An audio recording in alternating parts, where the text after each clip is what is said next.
Olá, pessoal! Eu sou a professora Marcela Berg, professora aqui no Mais à Prova, e a nossa aula de hoje vai ser sobre determinação de basicidade e acidez de sais e óxidos. Esse é um tema que tem caído muito nas provas de concursos como PISM e Enem, porque geralmente cai num problema ambiental. Por exemplo, houve um acidente e um caminhão de ácido derramou ácido pela estrada, atingindo um rio. E aí nós temos que corrigir esse problema. Só que nas opções, eles dão vários sais ou óxidos. E aí, geralmente, o aluno pensa, bom, mas para tirar ácido, eu preciso de uma base. Mas o problema é que, na prática, também nós não usamos base, porque a maioria das bases também vão acabar sendo prejudiciais ao rio, por exemplo. E aí, o que a gente usa mais são sais básicos ou óxidos básicos. Como descobrir essa acidez dos sais e dos óxidos? Bom, só para relembrar, os óxidos básicos são óxidos principalmente, dos metais alcalinos e alcalinos terrosos, ou metais com número de oxidação assim, mais 1 e 2. E os óxidos ácidos são os óxidos dos ametais. Existem óxidos ácidos de metais com número de oxidação mais alto, mas geralmente os principais são os óxidos formados por ametais. Claro, temos também óxidos anfóteros, que agem como ácido ou base, e óxidos nêutrons, como CO, N2O e NO, que não têm caráter nem ácido nem básico. Mas esses geralmente não são muito cobrados nessas questões não, tá? E os sais? Como que a gente sabe quando um sal é ácido ou básico? Bem, a nomenclatura de alguns livros às vezes confunde muito os estudantes. Por quê? Algumas vezes aparece como sais normais, outras vezes aparece como sais neutros. Tem hidrogenossais e sais ácidos, ou hidroxissais e sais básicos. Eu, particularmente, não gosto da nomenclatura usada por alguns livros de sais ácidos, básicos ou neutros. Por isso que eu coloquei entre aspas. Mas por que não gosto? Bom, um hidrogenossal é um sal que possui hidrogênio. E esse hidrogênio apareceu ali, resultado de uma neutralização parcial de um ácido.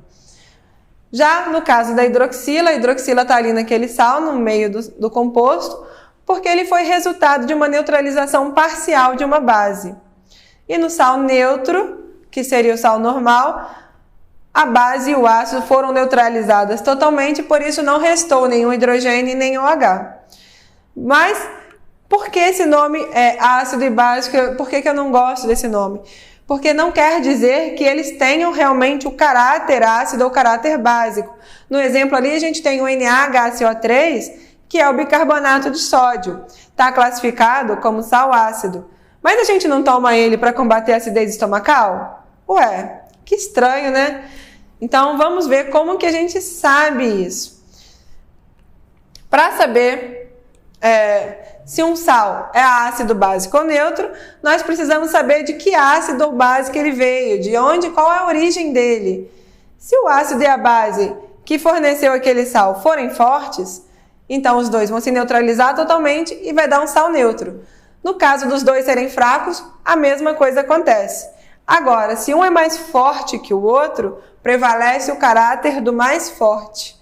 Então, se é o ácido forte com a base fraca, gera sal ácido. Base forte,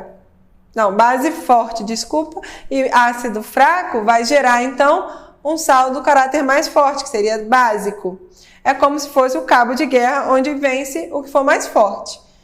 Então, só relembrando, os hidrácidos fortes são o HCl, HBr e HI, e os demais são mais fracos. Para os oxiácidos, a gente tem que fazer uma continha, número de oxigênio menos hidrogênio. Se der 2 ou 3, o ácido é forte, e 1 ou 0, ele vai ser mais fraco ou moderado. As bases são fortes, as de metais alcalinos e alcalinos terrosos. As demais são fracas. E nós temos duas exceções importantes de metais alcalinos terrosos, que é o magnésio e o berílio, que são bases fracas também.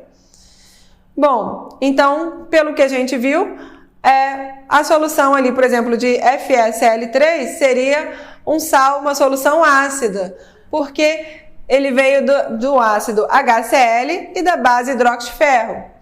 E a base é fraca, ácido forte.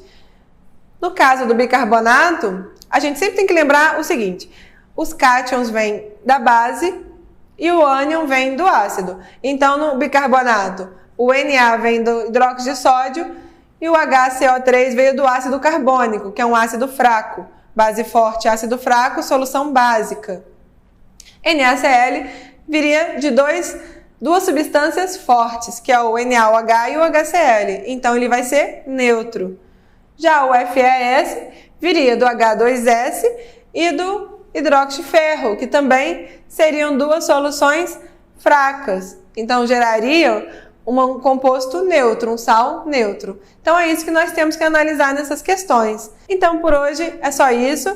Se vocês gostaram desse vídeo, curta, compartilhe, salve aí para assistir mais tarde e comente alguma dúvida ou sugestão para os próximos vídeos. Te vejo na próxima aula.